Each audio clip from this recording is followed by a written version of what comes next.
CFTV1, bonjour. Flash Info, RDC.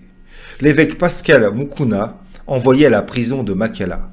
Convoqué par le parquet suite à une plainte pour notamment viol, le pasteur de l'église Assemblée chrétienne de Kinshasa, Pascal Moukouna, a été placé sous contrôle d'arrêt provisoire au terme de plusieurs heures d'audition. Oui, mesdames et messieurs. Le responsable de l'église Assemblée chrétienne de Kinshasa a été entendu au sujet des accusations de viol, menaces de mort et rétention illicite des documents parcellaires portés contre lui par Mimi Tchiboula. Les deux parties ont été confrontées, mesdames et messieurs. Selon mademoiselle Tchiboula, Moukouna a profité de sa position d'évêque pour garder le certificat d'enregistrement de sa parcelle. Mesdames et messieurs, oui, elle allègue également que l'homme de Dieu qui lui aurait contraint à avoir des relations sexuelles avec elle avant d'entrer en possession du dit document. Après avoir rejeté plusieurs fois la proposition de Moukouna, elle aurait finalement accepté, mesdames et messieurs. Je trouve ça bizarre. Cette plainte intervient au moment même où l'homme de Dieu s'est engagé dans une lutte contre le Front commun pour le Congo et juste après la publication d'une vidéo compromettante, devenue virale sur les réseaux sociaux. Accusé notamment de viol, Pascal Moukouna, convoqué au parquet ce mercredi. Le pasteur Moukouna est entendu ce mercredi 13 mai 2020 au parquet auprès de la cour d'appel de Kinshasa-Kombe. C'est ce qui indique le mandat de comparution décerné ce lundi 11 mai 2020. Pour le parquet, le responsable de l'église, mesdames et messieurs, de l'Assemblée chrétienne de Kinshasa, doit être entendu au sujet des accusations de viol, menaces de mort et rétention illicite de documents parcellaires, mesdames et messieurs, portés contre lui par une certaine Mimi Tchiboula. Selon cette dame, Moukouna aurait profité de sa position d'évêque pour garder ces fameux documents, ce certificat d'enregistrement de sa parcelle. Mimi Tchiboula, Moutafa allègue également contre ce dernier lui aurait contraint à avoir des relations sexuelles, mesdames et messieurs, avec elle avant d'entrer en possession du dit document. Après avoir rejeté plusieurs fois la proposition de Moukouna, elle aurait finalement accepté, mesdames et messieurs.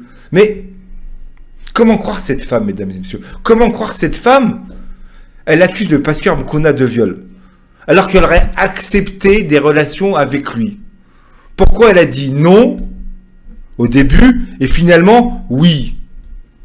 C'est qu'elle voulait peut-être quelque chose. Elle voulait obtenir des faveurs du pasteur Moukouna, qui l'aurait refusé. Et sûrement, elle aurait demandé de l'argent, je ne sais pas quoi encore. Mesdames et messieurs, le fait est qu'il y a quelque chose de pas clair. Ne soyons pas dupes, ne soyez pas dupes. Comment une femme refuse les avances d'un homme et puis finalement accepte? C'est qu'elle cache quelque chose. Elle doit être guidée par des gens malfaisants qui veulent la perte de Moukouna, qui veulent que sa dignité soit bafouée dans la boue, car ils gênent. Ils gênent des gens influents, mesdames et messieurs, des gens influents congolais qui veulent se débarrasser de Moukouna.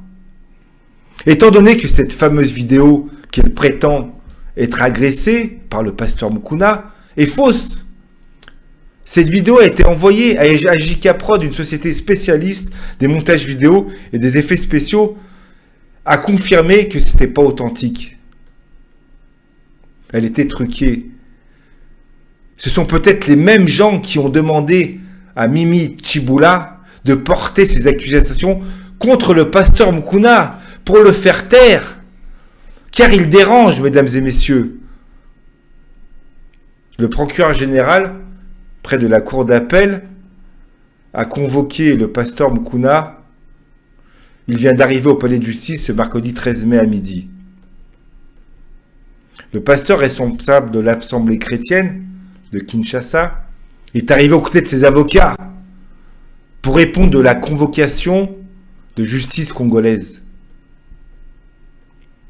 Bunkini Bumbulia, Sami, officier du ministère public, près de la cour d'appel de Kinshasa, lui avait adressé cette convocation pour y être entendu sur des faits infractionnels, à lui amputer et lui faisant savoir que, faute de le faire, il y serait contraint, conformément à la loi. Mimi Chibola, veuve d'un ancien collaborateur de Pascal Mukuna, comme par hasard, avait déposé une plainte contre ce dernier, l'accusant de l'avoir violé, menacé de mort et retenir des éléments illicites, des biens immobiliers de son défunt mari. Toutes ces accusations sont à vérifier. Avant d'apporter un jugement, il faut que tout cela soit clair. Pour l'instant, les éléments, mesdames et messieurs, présentés ne sont pas fiables du tout. L'enquête n'est qu'au début. Ce n'est que le début de l'instruction, mesdames et messieurs. Nous verrons bien, par la suite de l'enquête, qu'est-ce qui va se passer. Si ces accusations sont fausses, espérons que les avocats du pasteur Mukuna feront bien leur travail. La vérité va éclater, mesdames et messieurs.